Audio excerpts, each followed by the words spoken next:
서울 마포구 토박이인 50대 주부입니다. 작년부터 다주택자에 대한 규제가 많아서 집을 팔아야 하나 고민이 많았었는데 그냥 보유하고 있습니다. 추가로 용산에도 투자를 하고 싶은데 이 타이밍에 괜찮을지도 궁금하고 소액으로 용산 투자가 가능한지도 알고 싶습니다. 라고 남겨주셨습니다. 네, 첫 번째 사연은 50대 주부께서 보내주신 사연인데요. 아무래도 좀 추가로 재테크를 희망을 하고 계시는 것 같아요. 가능하실지 알아보기 전에 저희 한번 내용부터 짚어보도록 할까요? 네, 일단 우리 시청자분의 사연 정리부터 일단 하고 넘어가겠습니다. 자, 이분 같은 경우는 이제 서울에 마포 거주를 하시고 50대 후반 여성 되시는 분인데, 자, 현재 기준으로 보니까 주택이 조금 몇 개가 좀 되시다 보니까 다주택자, 특히나 이 다주택자에 대한 부동산 규제, 특히 세금에 대한 부분이 상당히 지금 많이 이 정책이 되어 있는데, 자, 그거로 인해서 용산 한 번 더 투자를 더 하고 싶은데 상당히 지금 걱정이 좀 앞서시는 분 같아요. 자, 예산 한 3억 원 정도 갖고 계신 분인데, 자, 이분에 대한 부분, 자, 이런 부분들 걱정이 당연히 있을 수밖에 없는데, 자, 이분에 대한 솔루션 또 제안 드리도록 하겠습니다. 네, 아무래도 다주택자시면은 세금 부분이 가장 좀 걱정이 되실 것 같습니다. 그래서 추가로 더 어떻게 해야 될지도 고민을 하고 계신 것 같은데요. 솔루션 한번 바로 들어보도록 하죠. 네, 자, 일단 이분 같은 경우 솔루션 결론 투자하셔도 됩니다. 자, 그런데 무조건 투자가 아닙니다. 자, 그 이유에 대해서 좀 몇 가지를 간단하게 좀 설명을 하고 좀 넘어가겠습니다.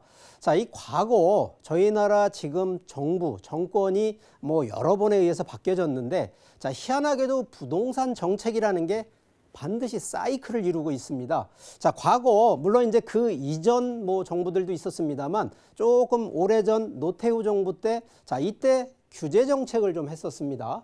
그다음에 김영삼, 김대중 정부 때는 완화 정책을 했었고요.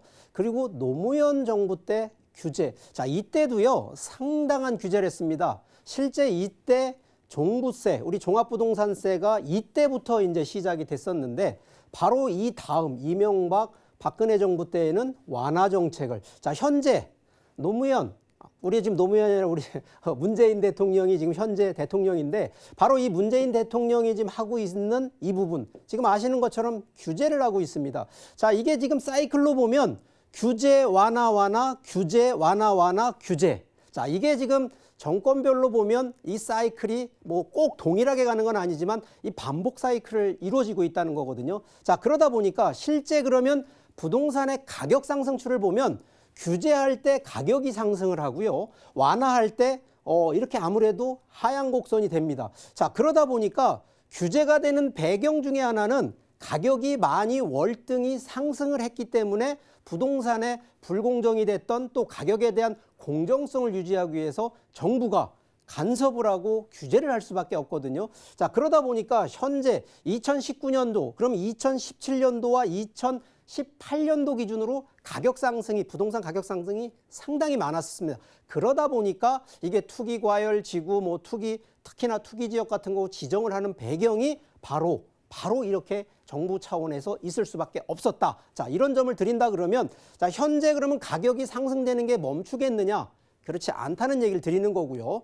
자, 두 번째는 저희가 지금 이런 부동산에 투자하는 원칙에 대한 얘기를 한 번만 간단하게 제가 짚어가면, 자, 첫 번째는 부동산은 움직이지 않는 동산이다 보니까 지리적인 고정성을 가져가야 되는데, 바로 이 고정성이 장점이 될 수도 있고 단점이 될 수가 있습니다. 자, 그러다 보니까 하나는 지역적인 변화를 발빠르게 하셔야 되고요. 그 지역에 어떤 개발 요소들이 들어가는지를 제1순위로 확인하셔야 됩니다. 자, 거기에 사회적인 가변성, 이 불변성이 아니라 움직일 수 있는 가변성의 요인이 뭐냐? 결국은 인구입니다. 인구가 얼마나 들어오고 나가고 하는 바로 이러한 변화를 좀 체크를 꼭 하셔야 되고요.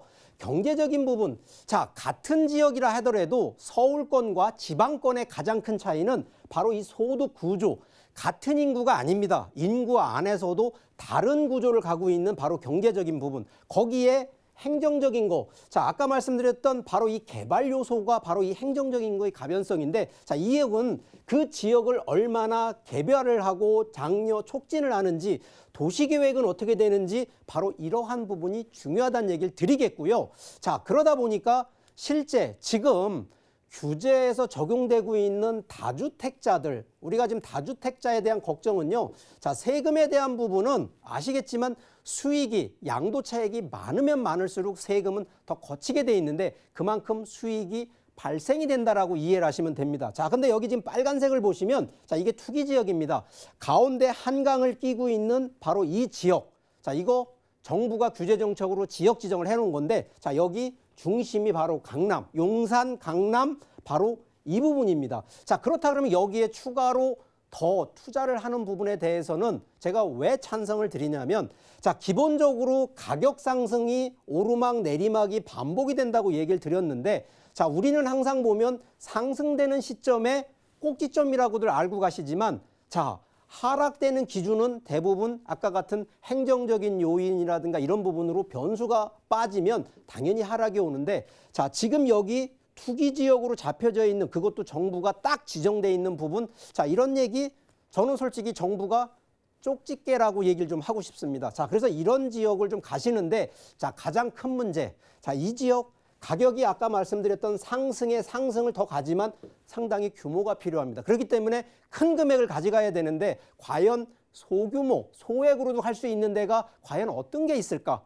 자, 있습니다. 자, 이런 부분들은요. 실제 좀 많이 발품을 파셔야 되는 부분하고 지역을 정보를 일단 가장 정보를 찾는 게 중요합니다. 그러다 보니까 해당 용산이나 강남권 안에서도요. 한 3억대 중반 아니면 3억대 미만으로도 갈 수 있는 그런 아이템들이 있으니까 용산, 강남 들어가면 기본이 10억대, 20억대인데 미리 회피하지 마시고요. 충분히 다주택자라 하더라도 충분히 용산과 강남 쪽으로 들어가시는 부분. 이유는 충분히 상승에 대한 여력이 아직은 더 많기 때문에 그 가능성을 보고 투자를 더 하셔도 된다는 그런 결론 내드리도록 하겠습니다.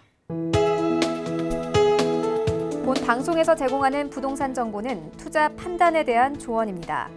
방송에서 제공하는 부동산 물건의 가치, 가격 상승 및 가격 하락에 대해서는 방송사에서 보장하지 않습니다.